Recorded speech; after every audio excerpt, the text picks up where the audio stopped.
Hi friends, இயக்குனர் AR Murugadoss அவர்கள் இயக்கிற சிவகார்த்திகேயன் அவர்களோட SK23 படம் பத்தின சில அப்டேட்ஸ் வந்திருக்கு. அதாவது சிவகார்த்திகேயன் அவர்கள் SK25 படத்துக்கு பூஜை போட்டு அதை ஸ்டார்ட் பண்ணிட்டாரு. இன்னொரு பக்கம் இயக்குனர் ஏஆர் முருகதாஸ் அவர்கள் சல்மான் கான் அவர்களை வச்சு ஹிந்தியில ஒரு படம் பண்ணிட்டு இருக்காரு. ஸோ ரெண்டு பேருமே அவங்க அடுத்த படத்தோட ஷூட்டிங்க்கு போயிட்டதால SK23 படம் என்னாச்சு அப்படின்ற மாதிரி ஒரு கன்ஃபியூஷன் கிரியேட் ஆயிருக்கு. ஆக்சுவலா SK23 படத்தோட ஷூட்டிங் 90% கம்ப்ளீட் ஆயிடுச்சான். பேலன்ஸ் இன்னும் 8 நாள் ஷூட் பண்ண வேண்டியது இருக்கான். அது இல்லாம ஒரு சாங் ஷூட்டிங் மட்டும் இருக்கு.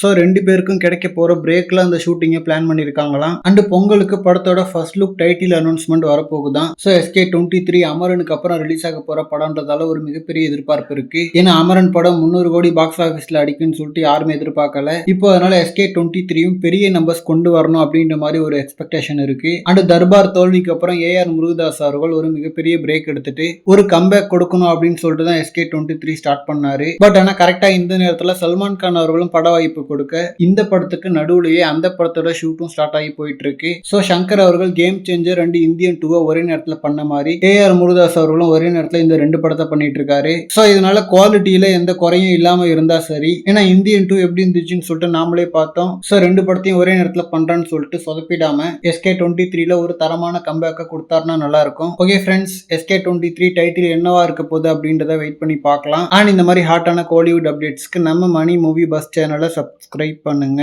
தேங்க்யூ.